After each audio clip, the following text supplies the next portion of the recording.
எல்லாம் முடிஞ்சு போச்சு, வாங்க மீன் பிடிக்க போவோம், பழைய தொழிலுக்கே போவோம். அப்போ மீன் கிடைக்கவே இல்லை.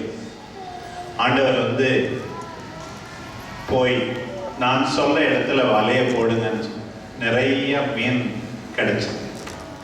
திருப்பி ஆண்டவர் அவர்களை திட்டவே கிடையாது. ஆண்டவர் அவர்களுக்கு ஒரு சமையல்காரன் ஆகி பொரித்த மீன் துண்டெல்லாம் வச்சிருந்து அவங்களுக்கு சாப்பாடு போடுறார். உயிர்த்த ஆண்டவரும் இப்படி அன்போடு கனிவோடு இருக்கிறார் பாருங்க.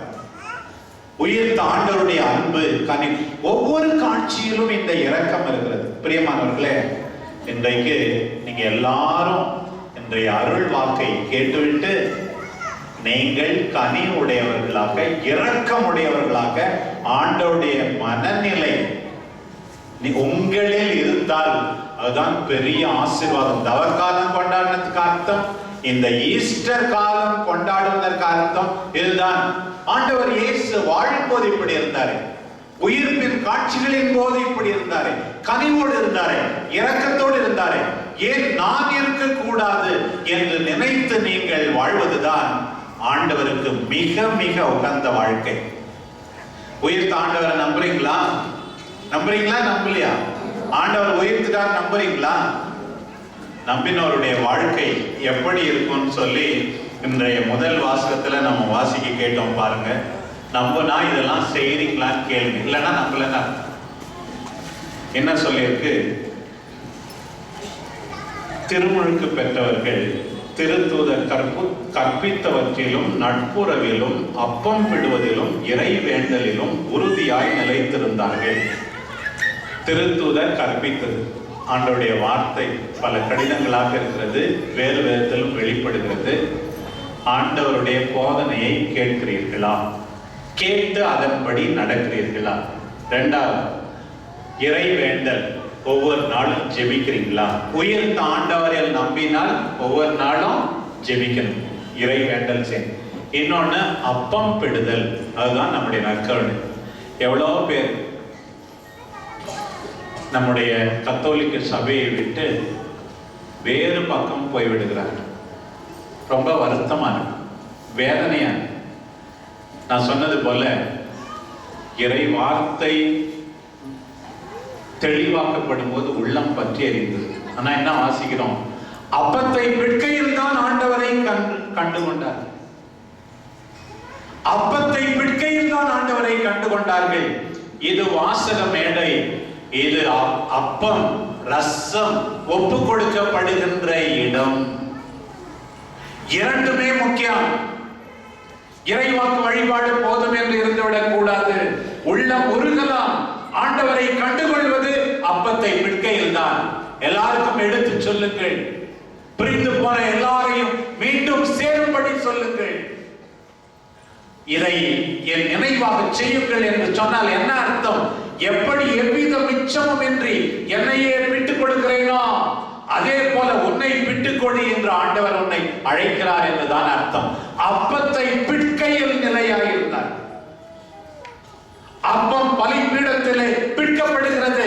ஆண்டவர் நமக்காக சுக்கு நூறாக தன்னுடைய தசைகளை கிழிய அனுமதித்தது. நமக்காக தன்னுடைய கடைசி துளி ரத்தம் வரை ஆண்டவர் சிந்தியது நமக்கு நினைவூட்டப்படுகிறது பலிபீடத்தின் மேல்.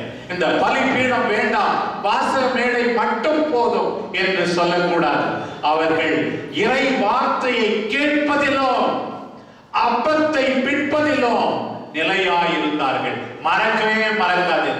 இரண்டுமே நமக்கு தேவைப்படுகிறது. liturgy of the word, liturgy of the Eucharist, இரண்டும் நமக்கு தேவைப்படுகிறது. ஒருபோதும் மறக்காதீர்கள். யார் உங்களை சோதித்தாலும் அந்த சோதனைக்கு இடம் கொடுக்காதீர்கள். ஆண்டவரை நினைவாக செய்யுங்கள் என்று அப்பம் பிட்க நம்மை அழைத்தார். இதை மறந்துவிடவே கூடாது.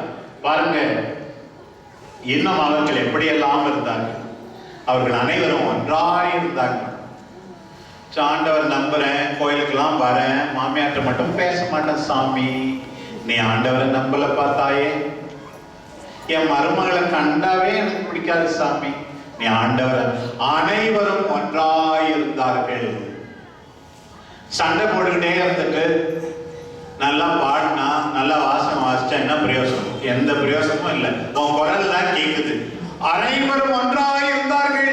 ஆண்டவருடைய ஜெபமே தான், எல்லாரும் ஒன்றாய் இருப்பார்களாக. ஒரு அம்மா சொன்னாங்க, வயசானவங்க நம்ம பங்களே கூட, என்னம்மா உங்களுக்கு ஆசை, என்ன வேணும்? வேண்டிக்கிறேன் சாமி, எனக்கு ஒன்றும் வேணாம், பிள்ளைங்கள்லாம் நல்ல வேலை இருக்கு, ஒன்னே ஒண்ணுதான் சாமி, என் பிள்ளைங்கள்லாம் நான் செத்த பிறகும் சமாதானமா இருந்தாங்கன்னா அதே போதும் சாமி. பாருங்க, என் பிள்ளைங்கள்லாம் நான் இறந்த பிறகும் ஒன்றாக இருக்க வேண்டும், ஒருவரை பார்க்க வேண்டும் என்று நினைக்கிற அந்த தாயை நினைத்து பாருங்கள். அவர்கள் அனைவரும் ஒன்றாக இருந்தார்கள். சமாதானம் செய்வோர் பேர் பெற்றோர், அவர்கள் கடவுளின் மக்கள் எனப்படுவார்கள். சமாதானம் செய்வோர். இந்த பூசையில எப்படிதான் சில பேரால பங்கு கொள்ள முடியுது, நன்மை வாங்க முடியுது, சண்டை போட்டு இருக்கிறவங்க உடன்பிறப்புகள்கிட்ட, அக்கா தங்கச்சிக்கிட்ட, அண்ணன் தம்பிகிட்ட எனக்கு தெரியவே இல்லை. சும்மா ஒருவருக்கு ஒரு சமாதானத்தை அறிவித்து இப்படி இப்படி பக்கத்துல சுவர் இருந்தாலும் இப்படி இப்படின்னு சில பேர் செய்யறாங்க. சண்டை போட்டு இருக்கவங்க அவன் பக்கத்துல உட்கார்ந்து இல்லை, உண்மைதான். யாரு சண்டை போட்டுட்டு இருக்காங்களோ அவங்க கூட சமாதானம் செய்ய உனக்கு மனசு இல்லைன்னா பக்கத்துல இருக்கவங்களுக்கு சமாதானம் செஞ்சு ஆண்டவரை ஏமாத்தாது. ஆண்டவர் உன் பக்கத்துல இருக்கவங்க கிட்ட சமாதானம் செய்ய சொன்னார்.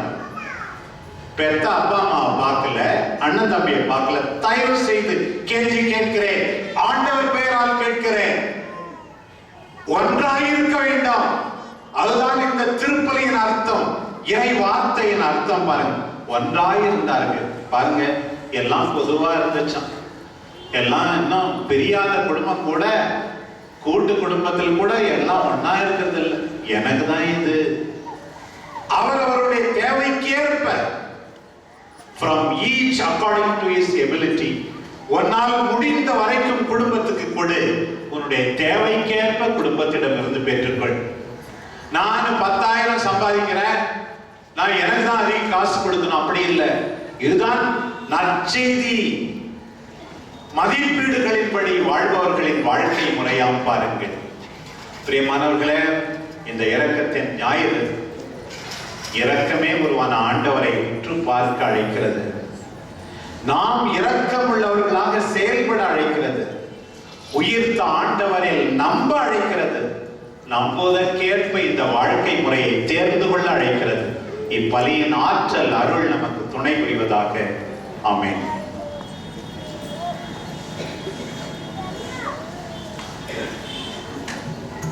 அனைவரும் எழுந்து நின்று நம்முடைய திருமுழுக்கு வாக்குறுதிகளை புதுப்பித்துக் கொள்வோம். ஒவ்வொருவரும் விசுவாச பிரணாமத்துக்கு பதிலாக இந்த திருமுழுக்கு வாக்குறுதிகளை புதுப்பித்துக் கொள்வோம். தங்களுக்காக உணர்ந்து ஒருமையில சாத்தானை விட்டு விடுகிறேன்